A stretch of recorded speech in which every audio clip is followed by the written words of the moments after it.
بسم الله الرحمن الرحيم. الحمد لله الذي هدانا لهذا وما كنا لنهتدي لولا أن هدانا الله.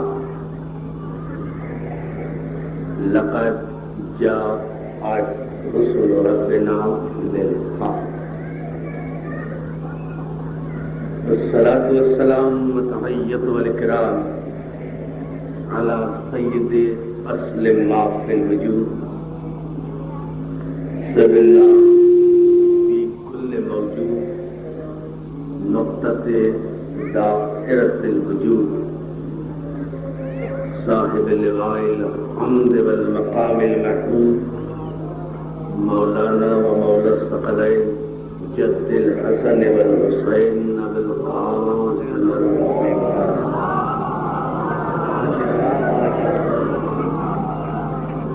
وآله الطيبين الطاهرين المعصومين المنتجبين المظلومين ولعنة الله على أعدائهم. أما بعد فقد قال سبحانه وتعالى في محكم كتابه الحكيم وما يعلم تأويله إلا الله والراسخون في العلم. سلام.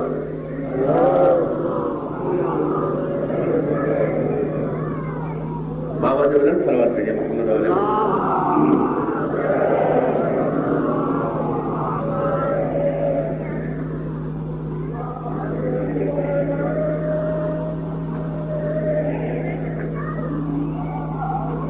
مجاہد سے شمسی اور ان کے خاندان کی جانب سے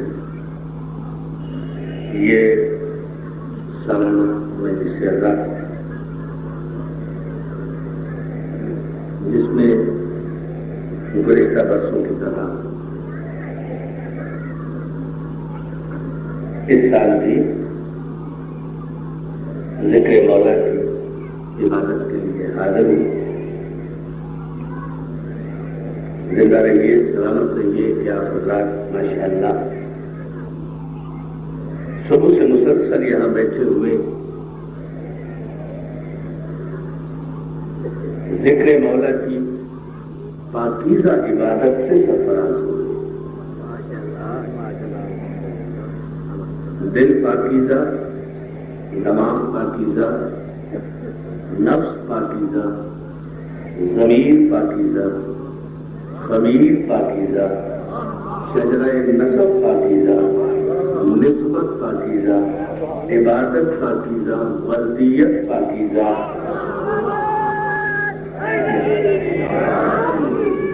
اس لیے کہ تعلق اس خانوادے سے ہے کہ جس دروازے تک کوئی ناپاک جا ہی نہیں سکتا. اور یہ اعلان میرا نہیں ہے، میرے علماء کا نہیں ہے، یہ اعلان اللہ کا ہے کہ فاطمہ زہرا ہم قسم کھاتے ہیں اپنی سبحانیت کی.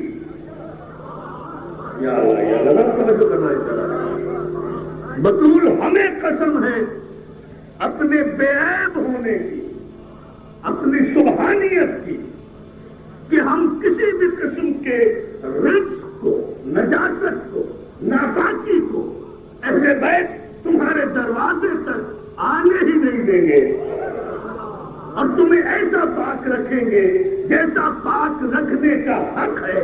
تو یہ پاک رکھنے کے حق کا ترجمہ اور مفہوم ہی یہ ہے کہ اہل بیت صرف پاک ہی نہیں ہے بلکہ ایسے پاک ہیں کہ جو شجرہ نسب کے اعتبار سے پاک ہوگا وہ در بطول کی خاک ہوگا، اور جو شجرہ نسب کے اعتبار سے جرگوں کی پیدائش ہوگا وہ بطول کے دروازے پر بے ادب ہوگا. یہ تو نہیں جانا، یہ تو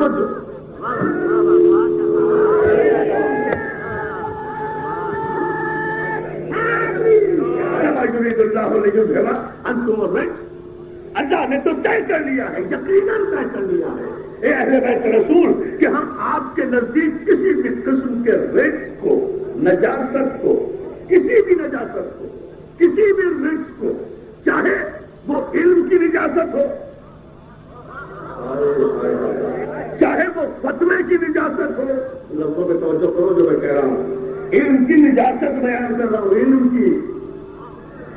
کی نجاست، علم کی نجاست، علم نجس ہے اگر باب علم سے نہ آئے۔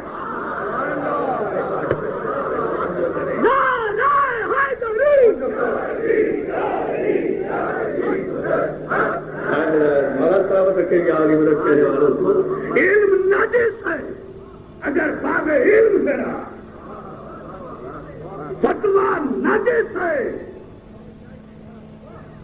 اگر باب حکمت سے نہ، فتوے کے ساتھ حکمت، علم نجس ہے اگر باب علم سے نہ، فتویٰ نجس ہے اگر باب حکمت سے نہ۔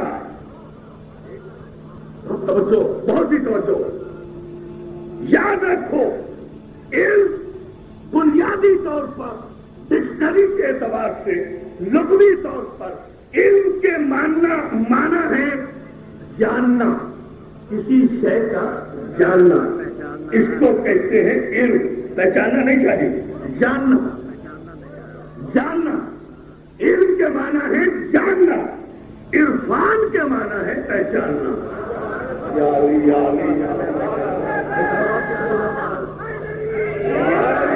علم کے معنی ہے جاننا، عرفان کے معنی ہے پہچاننا۔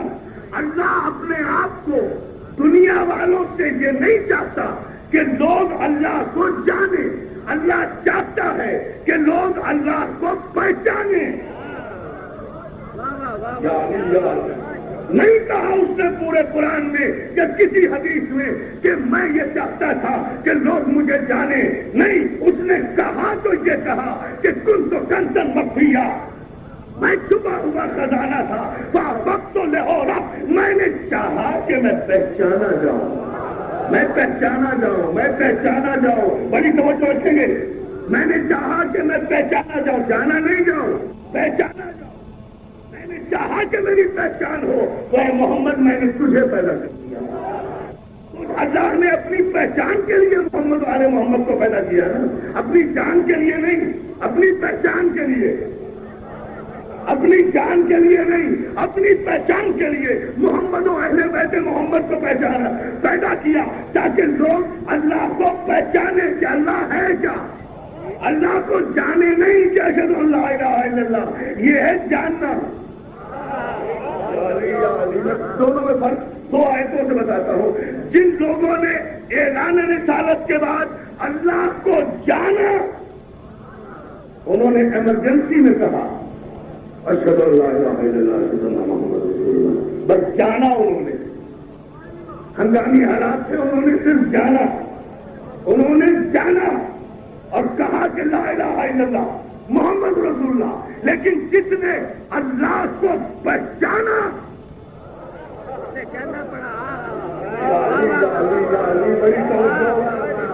بہت ہی توجہ چاہ رہا بہت توجہ چاہ رہا، جنہوں نے اللہ کو جانا، جنہوں نے اللہ کو جانا، میں بڑا فیصلہ کن جملہ کہہ رہا ہوں، جنہوں نے صرف اللہ کو جانا اور جاننے پر اکتفا کیا، انہوں نے کہا اشہد ان لا الہ الا اللہ اشہد ان محمد رسول اللہ۔ انہوں نے صرف اللہ کو جانا، لیکن اللہ اپنے آپ کو جنوانا نہیں چاہ رہا، اپنے آپ کو پہچانوانا چاہتا ہے۔ تو جنہوں نے اللہ کو جانا انہوں نے لا الہ الا اللہ اور محمد رسول اللہ کہا، جنہوں نے اللہ کو پہچانا انہوں نے محمد رسول اللہ کے بعد اشہد ان علی ولی اللہ کہا۔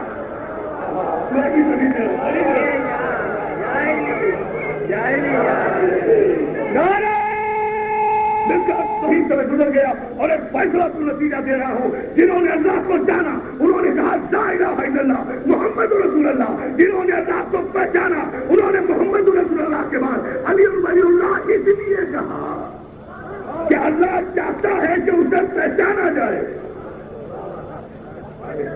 توجہ، اللہ چاہتا ہے کہ اسے پہچانا جائے۔ میں ایک وجود ہوں آپ کے سامنے جو کھڑا ہوں. بہت توجہ. یہ میرا پوچا ہے, یہ میرا ہاتھ ہے, یہ میرا بازو ہے, یہ میرا سینہ ہے, یہ میرے بال ہیں, یہ میرا انگوٹھا ہے, یہ میری انگلیاں ہیں, یہ میری تصویر ہے, یہ میری انگوٹھی ہے.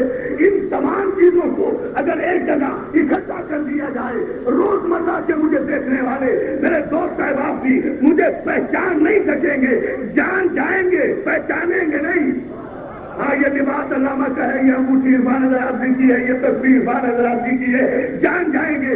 یہ لباس ان کا ہے, یہ انگوٹھی ان کی ہے, یہ تصویر ان کی ہے, یہ چشمہ ان کا ہے, جان جائیں گے لیکن پہچان نہیں پائیں گے. اور آپ یہ لباس بھی میرا ہٹا دیں, یہ تصویر بھی ہٹا دیں, یہ ہاتھ بھی ہٹا دیں, یہ پاؤں بھی ہٹا دیں, یہ جسم بھی ہٹا دیں, پھر میرا چہرہ سامنے رکھ لے, دور سے دیکھنے والے پہچان جائیں گے, پہچان جائیں گے کہ یہ عرفان حضرات ہے. پہچاننا ہے لا الہ الا اللہ کو, پیدا کیا لا الہ الا اللہ نے محمد رسول اللہ کو اپنی پہچان کے لیے, تو محمد کو پیدا کیا اپنی پہچان کے لیے, علی کو قرار دیا وجہ.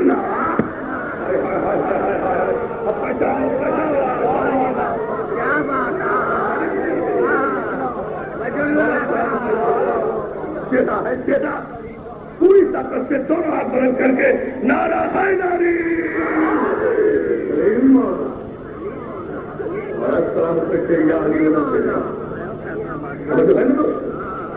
پہچاننا ہے نا, اللہ کو جاننا نہیں ہے, اللہ کو پہچاننا ہے. اور سارا جھگڑا 1400 برس سے تاریخ اسلام میں جان اور پہچان کا ہی تو ہے. غور نہیں کیا, جملہ بڑا شاعر ہے. سارا جھگڑا 1400 برس سے تاریخ اسلام میں جان اور پہچان کا ہے. اسی جان اور پہچان کے جھگڑے میں یہ 14 شکتیاں اپنے دامن میں لپیٹی ہوئی ہیں. ایک وہ گروہ ہے جنہوں نے اللہ کو جانا, ایک وہ ہے جنہوں نے اللہ کو پہچانا. چاہے تو میں اس کی تشریح 2 گھنٹے کرتا رہوں, اور چاہوں تو ایک جملے میں آپ کی سادہ ذہانتوں کی نظر ایک جملہ کر دیتا ہوں. جاننے والے وہ ہیں جنہوں نے نبی کو دیکھا تو اپنے جیسا کہا. پتا نہیں آپ کیا سن رہے ہیں. جاننے والے وہ ہیں جنہوں نے محمد مصطفیٰ کو دیکھا تو اپنے جیسا کہا. جاننے والے وہ ہیں جنہوں نے نبی کو دیکھا تو اپنے جیسا کہا. پہچاننے والے وہ ہیں جنہوں نے علی کو دیکھا.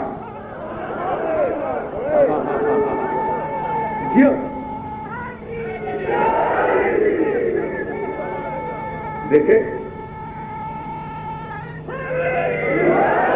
سلامت رکھے آگے مدد کہنے والوں کو. فرق ہے جاننے میں اور پہچاننے میں.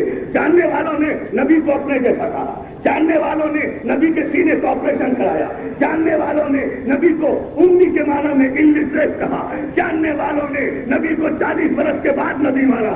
جاننے تو میں تعریف کیا کرتا ہوں. جاننے والا شاداب ہیں سارے ذہن میرے سامنے پڑھے لکھے ہیں, اس لیے مجھے تفصیل میں جانے کی ضرورت نہیں ہے. جاننے والوں نے نبی کو اپنے جیسا کہا, جاننے والوں نے نبی کو اپنے جیسا کہا. اور ان جاننے والوں کی اولادوں اور ان لشکریوں سے اگر آج میں یہ سوال کر لوں کہ تمہاری نظر میں تو محمد رسول اللہ بھی تم جیسا ہے, تمہیں کیا حق ہے کوئی لشکر بنانے کا, کوئی سپاہ بنانے کا, کسی صحابی کے احترام کرانے کا؟ تمہیں تو حق ہی نہیں پہنچتا. اس لیے کہ جن صحابیوں کا نبی تم جیسا ہے تو اس نبی کا صحابی تو ہم سے بھی گیا گزرا ہوگا. احترام کہاں سے لے آؤگا؟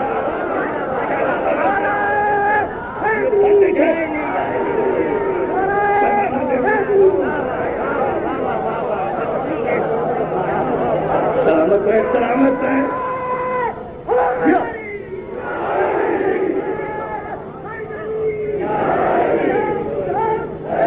اور آپ کو سلامت کے فیصلہ تو یہ ہے. جاننے والوں نے کہا نبی ہم جیسا, جاننے والوں نے نبی کے سینے کا آپریشن کرایا, جاننے والوں نے کہا آج کے نبی 40 برس کے بعد نبی ہوتا ہے. کیونکہ جاننے والے خود 40 برس کے بعد کافر سے مسلمان ہوئے تھے نا. یا علی یا علی یا علی یا خدا کے بیک اپ. سلامت رہے.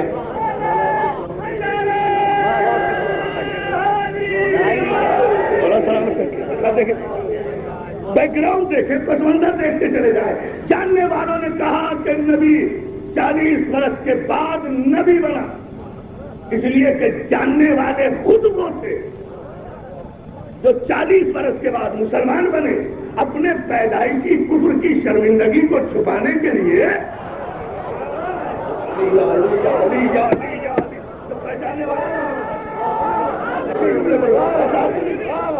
اور آپ کو سلامت رکھے جوڑا بتوجہ رکھنا، اپنے پیدائشی کفر کی شرمندگی کو چھپانے کے لیے نبی کو اپنے جیسا کہا. لیکن جو نبی کو پہچاننے والا تھا اس نے خانہ کعبہ میں پیدا ہوتے ہی زبان رسالت چوس کر آغوش رسالت میں کہا کہ یہ رسول اللہ توریت سناؤ، زبور سناؤ، انجیل سناؤ، قرآن سناؤ. پہچان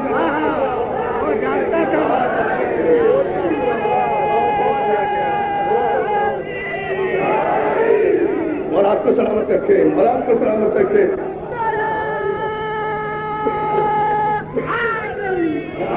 اور دوستوں مجھے تعجب یہ ہے، اور جا کے ریکارڈ درست کریں، لائبریری دیکھیں اور سیرت النبی شبلی نعمانی کی اٹھائیں اور اسے دیکھیں جا کر.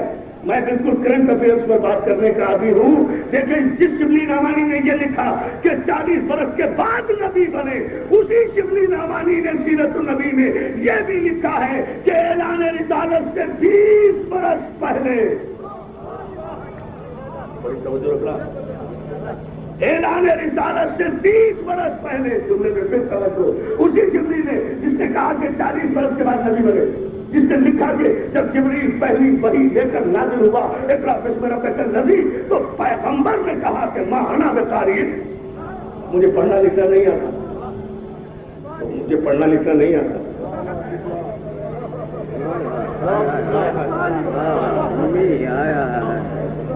بڑی توجہ، بہت ہی توجہ رکھنا. ایک بڑا تاریخی فیصلہ دوں گا، اس کو تمہید سمجھیے گا انشاءاللہ. آپ اب رجب میں جو باب الحوائج کی مجلس لاہور میں باب الحوائج کی 5 بجے سے 30 سے 25 رجب تک اس کے اندار بھی ماشاءاللہ یہاں بیٹھا ہے میرا بھائی افتخار، اور سارے موجود اندار یہاں بیٹھے ہیں. بزرگ اندار لاہور کے رفیع صاحب یہاں بیٹھے ہیں، ملک صاحب میرے بھائی بھی کے واسطے سے یہاں بیٹھے ہیں. اور ان کا یہ سالانہ مجلس انشاءاللہ اس برس چونکہ ابھی گفتگو میں تاریخ تبدیل کی گئی ہے، ذوالحج کا آخری اتوار ہوگا انشاءاللہ.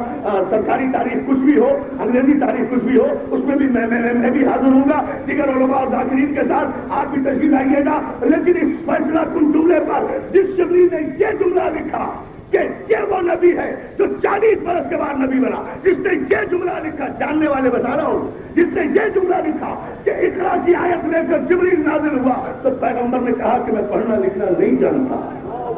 توجہ رکھنا ہے جملے پر.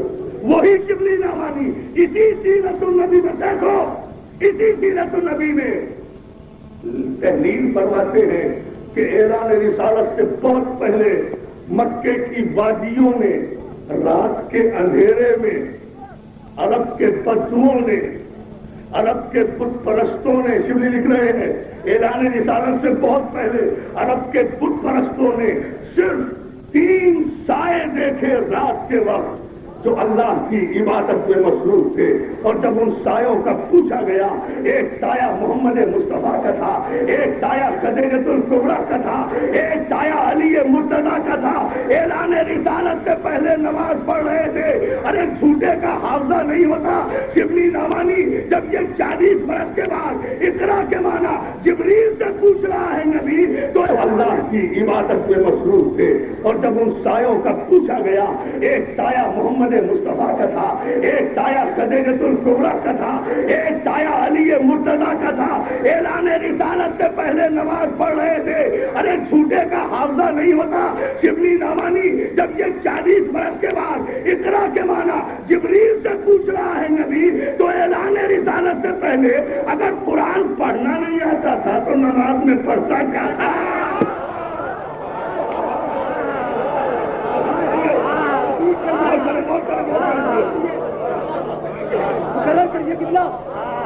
جو ہے دوستوں آخری کا اگر پڑھ کیا بیٹا مل کر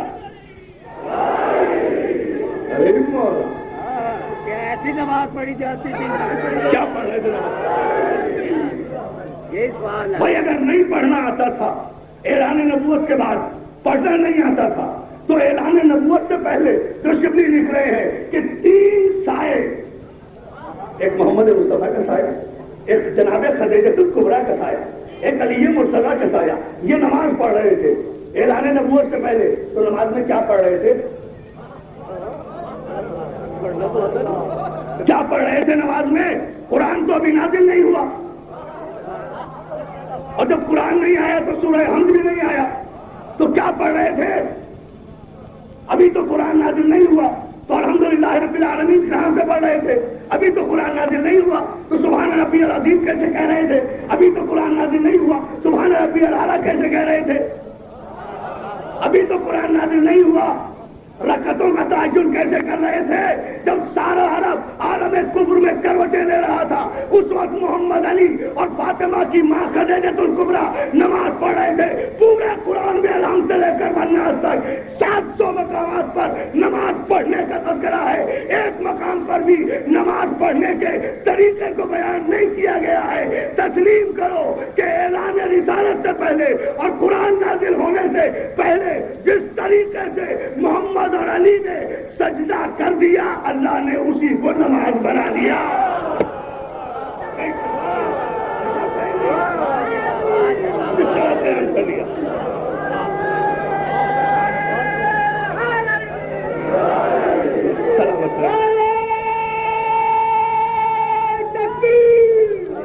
قرآن میں کہاں ہے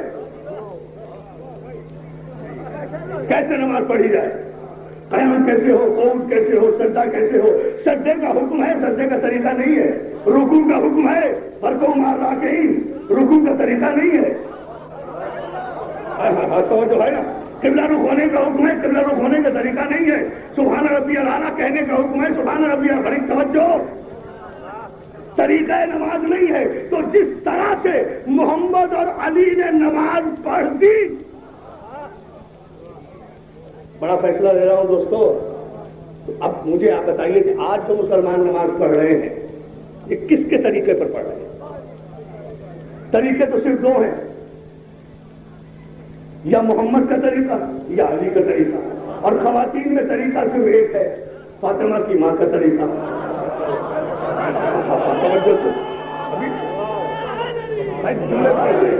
طریقے ہیں صرف 2، مردوں میں یا محمد کا طریقہ یا علی کا طریقہ، خواتین میں فاطمہ کی ماں کا طریقہ. اب قیامت تک ان عورتوں کی نماز صحیح ہوگی جو فاطمہ کی ماں کے طریقے پر نماز پڑھیں گی. اور فاطمہ کی ماں نے نماز کب قائم کی؟ جب جاننے والے مسلمانوں کی ماں پیدا بھی نہیں ہوئی تھی.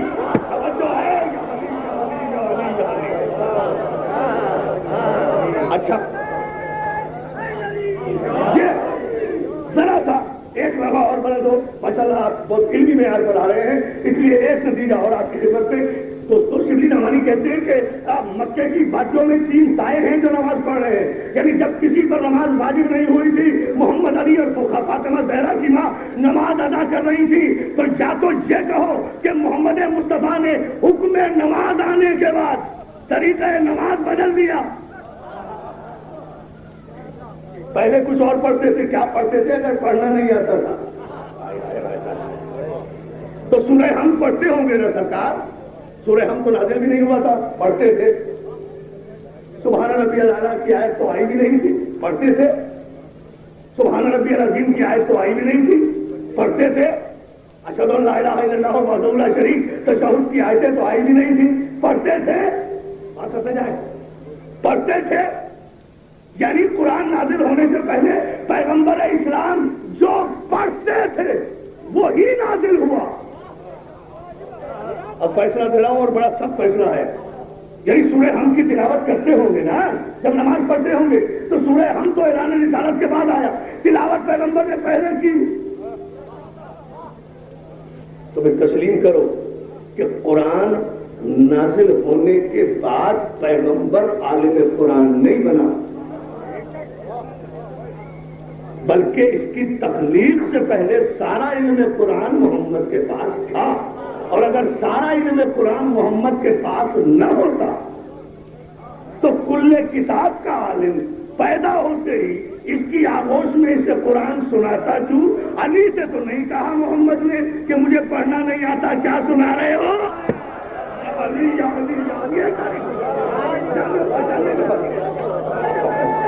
مصداق حیدری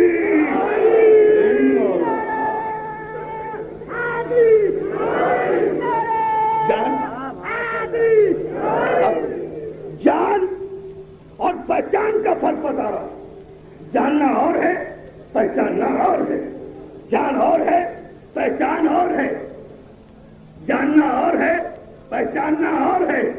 کس انداز سے؟ جنہوں نے پیغمبر کو جانا انہوں نے پیغمبر کو اپنے جیسا کہا، جنہوں نے پیغمبر کو جانا انہوں نے پیغمبر کے سینے کا آپریشن کرایا۔ کہاں کہاں تفصیل میں جاؤں دوستو، کیوں، کیا آپریشن کی ضرورت کیا تھی؟ معاذ اللہ غلاظت نکالی گئی، نور بھرا گیا۔ ہماری کتابوں پہ پابندیاں لگاتے ہو، ارے پابندیاں لگانا ہے تو ان کتابوں پہ لگاؤ۔ جہاں توہین رسالت ہو رہی ہے، جہاں توہین نبوت ہو رہی ہے، جہاں توہین ختم نبوت ہو رہی ہے، کہاں کہاں پابندیاں لگیں گی؟ کتابوں پہ پابندیاں لگ جائیں گی، قرآن کی آیتوں پہ تو پابندی نہیں لگ سکتی۔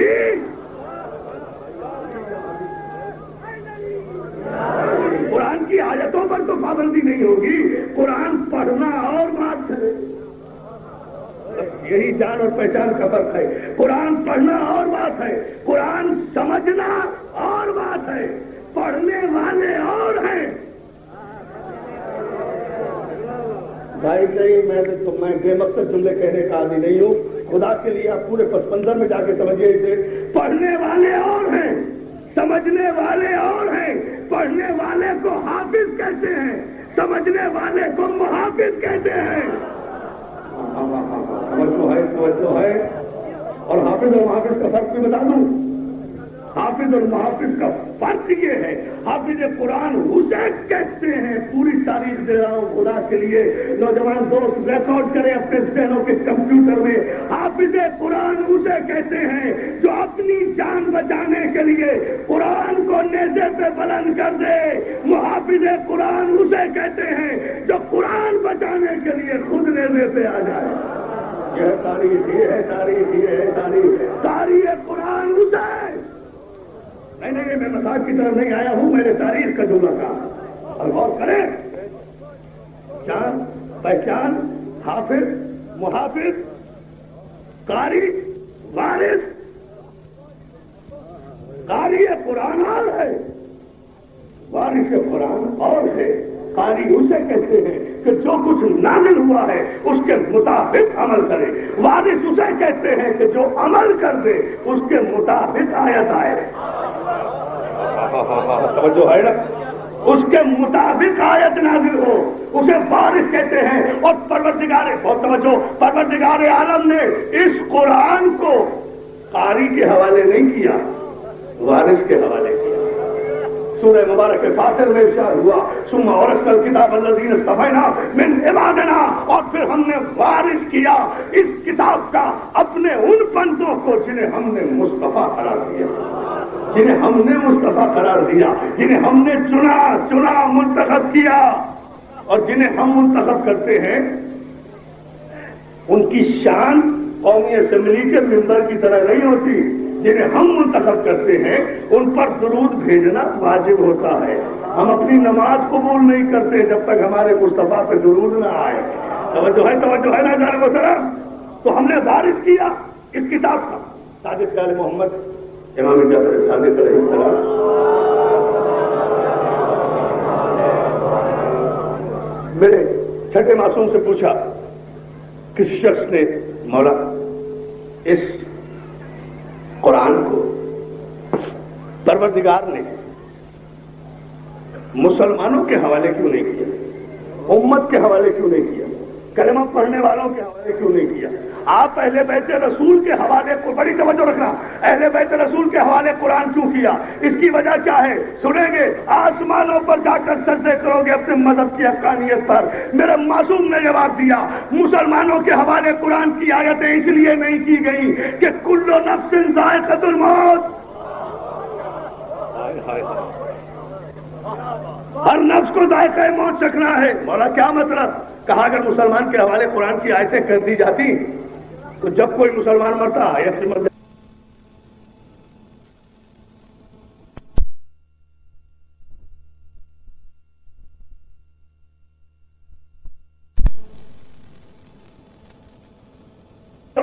الا اللہ والراسخون فی العلم. کسی کو حق نہیں ہے تعویل قرآن کا. Nobody has right to define Quranic آیات. ما یعلم تاویلہ. کسی کو علم نہیں ہے تعویل قرآن کا الا اللہ، سوائے اللہ کے، یا والراسخون فی العلم، یا ان لوگوں کے کہ جو علوم قرآن میں راسخ ہیں. ترجمہ نہیں کر سکا آج تک 1400 برس میں مسلمان راسخ کا. کہ راسخ کہتے کسے ہیں؟ کوئی کہتا ہے تیرے ہوئے ہیں، علوم قرآن میں ڈوبے ہوئے ہیں، علوم قرآن میں تیرے ہوئے ہیں، علوم قرآن کے سمندر میں غوطے لگائے ہوئے ہیں. یہی علمی غربت ہے اور یہی قرآن کا معجزہ ہے. جہاں ایک لفظ کا ترجمہ نہ کر سکو سمجھ لو کہ وارث کے محتاج ہو. حیدری اور سلامت کہ یا علی مدد کہنے والوں کو جہاں ایک لفظ کا ترجمہ نہ کر سکو. کتنے لفظ ہیں قرآن مجید کے ایسے کہ جن کے آج تک ترجمے نہیں ہو سکے ہیں. ترجمے کرو الف لام میم کا ترجمہ، کرو الف لام را کا ترجمہ، کرو کاف ہا یا عین صا کا ترجمہ. توجہ. والتین والزیتون والطور سینین وہذا البلد الامین لقد خلقنا الانسان فی احسن تقویم. تین کی قسم، زیتون کی قسم، طور سینا کی قسم، بلد امین کی قسم کہ ہم نے انسان کو احسن تقویم پر پیدا کیا. کرو احسن تقویم کا ترجمہ. احسن تقویم کا ترجمہ کرے کوئی مائی کلال جامع ازہر سے لے کر ریاض یونیورسٹی تک اور ریاض یونیورسٹی سے لے کر دارالعلوم دیوبند تک چیلنج کر رہا ہوں. کوئی ترجمہ کرے احسن تقویم کا، کوئی ترجمہ کرے طٰہٰ کا، کوئی ترجمہ کرے یاسین کا، کوئی ترجمہ کرے مزمل کا. نہیں جملے میں غور کیا. کوئی ترجمہ کرے مدثر کا، کوئی ترجمہ کرے نا. قرآن شروع ہوا ہے بسم اللہ الرحمن الرحیم یا ایھا المزمل قم باللیل الا قلیلا. پڑھا کرو قرآن، پڑھا کرو قرآن. یہ قاری محمود بخش صاحب نے جو کتاب رکھی ہے نا یہ اسی لیے ہے، ہر گھر میں اسی لیے ہونا چاہیے کہ بچوں کو بھی قرآن ذرا سمجھ میں آئے، وہ سمجھ جائیں، ابتدائیات کو سمجھ جائیں. تو ذرا ترجمہ کرو یا ایھا المزمل قم باللیل. دوستو بس یہ جملہ چاہے تو مغرب کا وقت ہو جائے اس جملے کو سمجھاتے سمجھاتے، اور چاہے صرف 2 منٹ میں فیصلہ کن جملہ انشاءاللہ آپ کی سماعتوں کی نظر کر دوں. یا ایھا المزمل، ایک کملی ہونے والے قم باللیل، کھڑے رہا کرو رات میں الا قلیلا، بہت کم. عبادت بہت کم کیا کرو، رات میں عبادت ذرا کم کیا کرو. اللہ جیسا بے نیاز جو کسی کے سجدوں سے نیاز مند نہیں ہوتا. بہت خوبصورت جملہ کہہ رہا ہوں. اللہ جیسا بے نیاز جو کسی کے سجدوں سے نیاز مند نہیں ہوتا، جو 1,24,000 پیغمبروں کی سجدوں سے اور عبادتوں سے نیاز مند نہیں ہوا. اسے اپنا محبوب اتنا پیارا ہے کہ اس کا راتوں کو دیر تک عبادت الہی میں کھڑا رہنا بھی مزاج مشیت کو گوارا نہیں ہے. اے میرے محبوب راتوں کو عبادت میں کم کھڑے رہا کرو، عبادت کم کیا کرو، عبادت کم کیا کرو. کون سمجھے گا مزمل کے معنی کیا ہے؟ ٹھہرو ٹھہرو ٹھہرو، ابھی نعرہ نہیں فیصلہ دے رہا ہوں. بڑی توجہ، بہت سارے آپ لگا، لیکن ایک تاریخی فیصلہ. کون ترجمہ کرے گا راسخ قرآن کے علاوہ اس مزمل کا؟ کملی اوڑھنے والا کر دو گے، کالے کمبل والا کر دو گے، یہی ترجمے کرو گے نا. کالی کملی والا، کالے کمبل والا. کملی تو بہت یاد ہے ان کو، خود جو کملے ہیں. کالی کملی والا لغت کے ذریعے سے ترجمے کرو گے تو پھر یہی ہوگا نا. تمہیں پتا ہی نہیں مزمل کہتے کسے ہیں؟ مزمل اللہ کی نظر میں وہ ہے. میرے مولا مجھے تاثیر دے، انہیں سماعت دے کہ یہ اس جملے کی گہرائی تک پہنچ جائیں.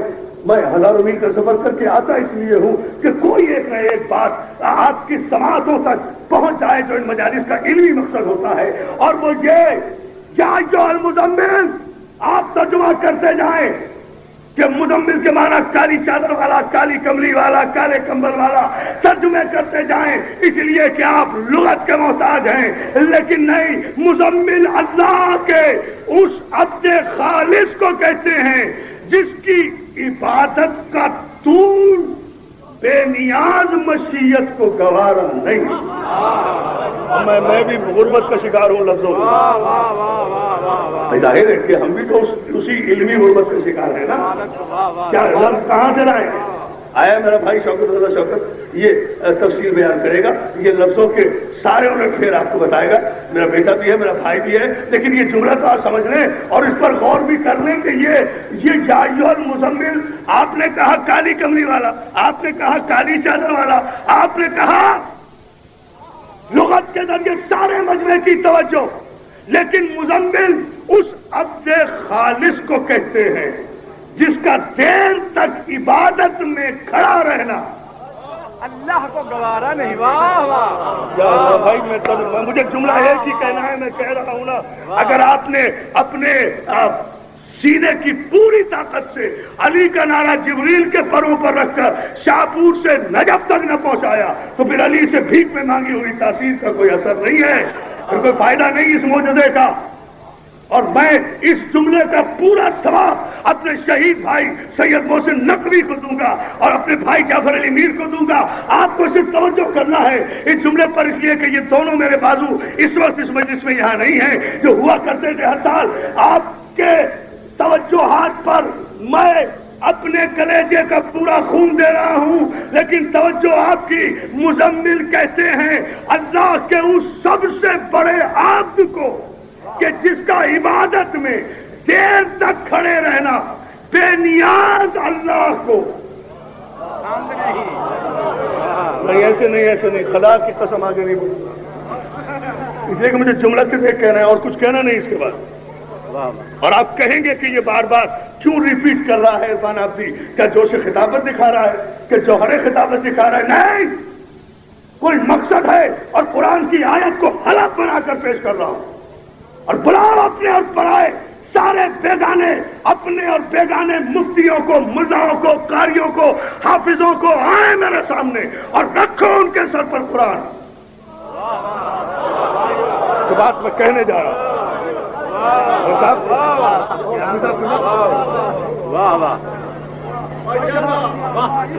ہر ایک کو قرآن فہمی کی غلط فہمی ہوئی ہے. بکریاں چرانے والے جن کے شین قاف درست نہیں ہے،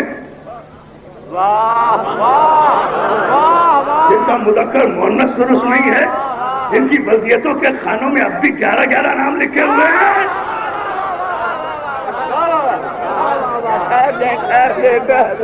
نعرہ تکبیر. علیم مولا، علیم مولا، علیم مولا، بولو علیم مولا، علیم مولا، علیم مولا، علیم مولا، زبان کے ساتھ دل مولا، علیم مولا، نعرہ حیدری. پتہ چلا نا کیسے اچھے ہوئے.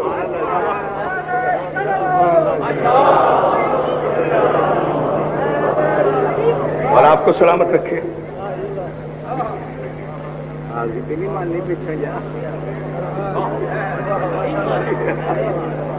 سلامت. اسی منزل نور پر مجلس چاہتا تھا.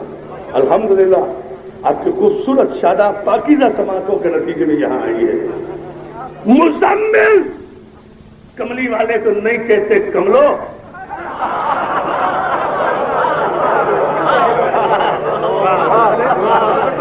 کملے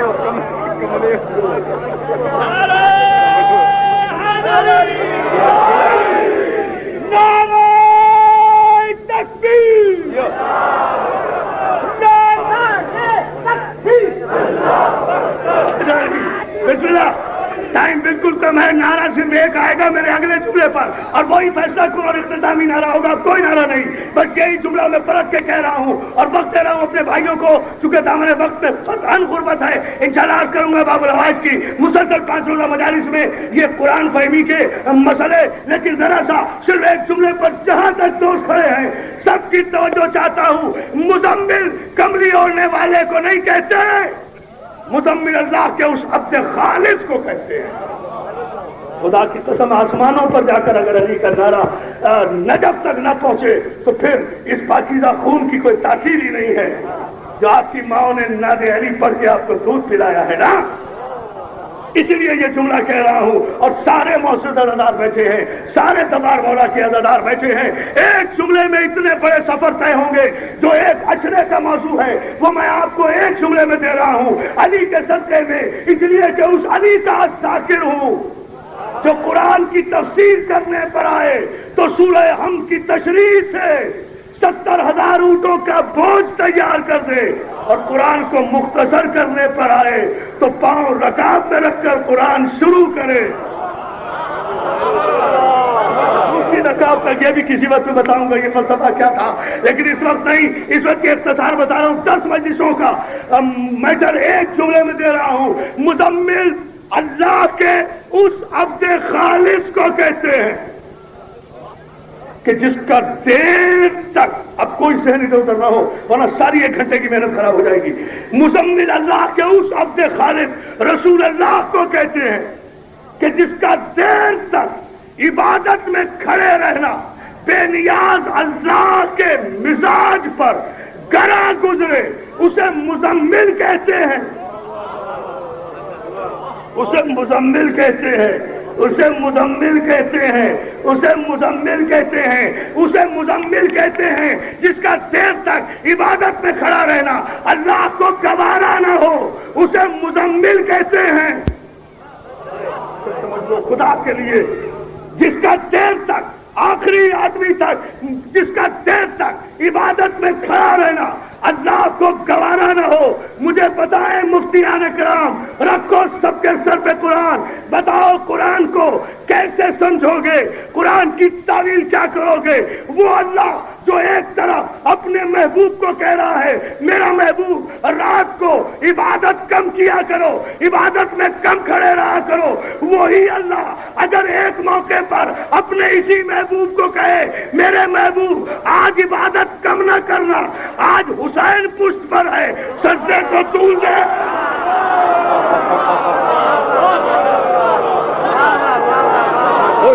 کیا بات ہے بابا اس کم نہیں، ارے ارے ہم سب کا مولا، کعبے کا گوہر، زہرا کا جوہر، تھینک یو مولا، علیم مولا، علیم مولا، زبان کے ساتھ دل مولا، علیم مولا، نعرہ حیدری، ادھر حکم ہے عبادت کم کر، ادھر حکم ہے عبادت کو طول دے۔ اب مزمل کا معنی سمجھو، نہیں ہے بس خدا کی قسم، ورنہ یہاں سے میں تقریر شروع کرتا ہوں۔ مزمل کے معنی یہ ہے عبادت کم کر میرا محبوب، حسین پشت پر ہے تو عبادت کو طول دے میرے حبیب، اگر عبادت کم کی تیرا سجدہ موت کر۔ نماز کا اعلیٰ رکن، واہ واہ، مومن کی معراج نماز، نماز کی معراج سجدہ، مومن کی معراج نماز، نماز کی معراج سجدہ، سجدے کی معراج مزمل کا سجدہ۔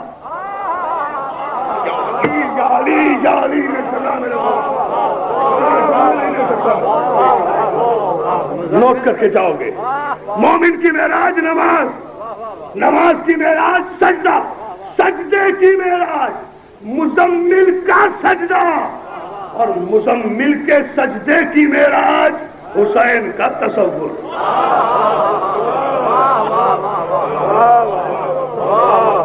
اس سے بڑا سجدہ رسول نے اپنی پوری زندگی میں نہیں کیا۔ پہلی اور آخری بار رسول نے اتنا طویل سجدہ کیا ہے. ہر بار سجدے میں کہا سبحان ربی الاعلی و بحمدہ. پھر سوچا کسے؟ اللہ کو نہیں، حسین کو سوچا. پھر سوچا حسین اترا مجھ سے یا نہیں. پھر یقین کیا ابھی نہیں اترا، کہا سبحان ربی الاعلی. سوچنا حسین کو، تسبیح اللہ کی. یا علی یا علی یا علی یا علی. میں نے جملہ کہا ہے، کہاں ہے یہ کرائے کے مفتی، کہاں ہے یہ فتویٰ دینے والے؟ سوچا حسین کو، تسبیح اللہ کی.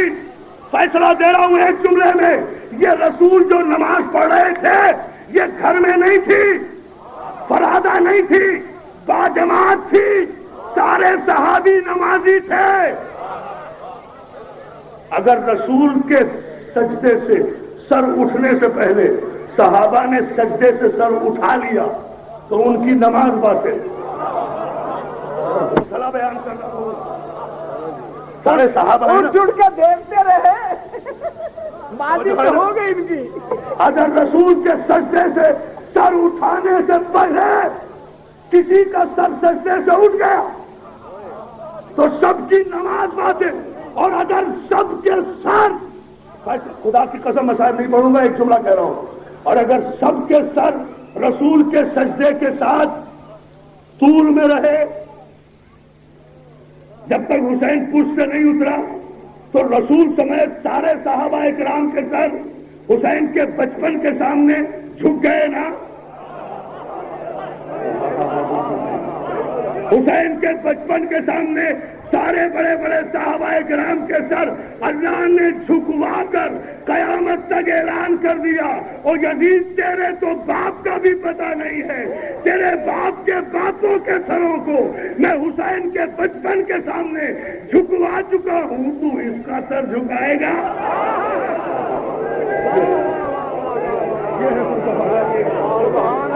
اسی لیے لوگ کبھی سلمان سے بھی حسینیت سنا کرو. بیٹا یہ شعر سنو، عجیب و غریب شعر مجھے یاد آیا. اسی لیے اور جو سمجھ گیا نا اس شعر کو، خدا کی قسم سال بھر تک نہیں بھولے گا. میری ساری تقریر بھول جاؤ گے، یہ شعر نہیں بھولو گے. میں تب گیا تھا یہ شعر سن کر. دلیل ہے، کوئی مسائل نہیں. دلیل فتح تو دیکھو. جسے شک ہو وہ چپ بیٹھے، جسے یقین ہو وہ خاموش بیٹھنا اس پر حرام. مگر سمجھے فتح کی دلیل، دلیل دلیل فتح شریف، دلیل فتح تو دیکھو. حسین کے قاتل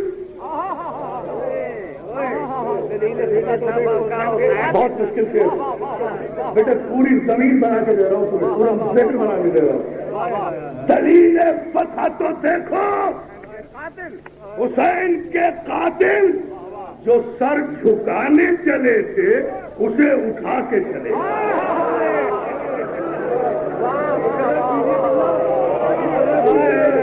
کیا سنا ہے تم نے؟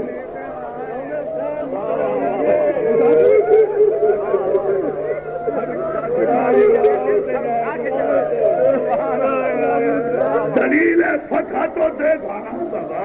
فضائل پر ہو رہا ہے، معراج یہی ہوتی ہے مجلس کی. مجاہد بھائی، نثار بھائی، مولا تیری اس عبادت کو قبول کرے. دلیل فتح تو دیکھو. حسین کے قاتل جو سر جھکانے چلے تھے اسے اٹھا کے چلے. حسین کا سر نیزے پر، نیزہ قاتل کے ہاتھ میں. اپنے قاتلوں کے سروں سے بلند جا رہا ہے حسین. اور تمہارے باپ دادا نے میرے بچپن کے سامنے سر جھکائے ہیں.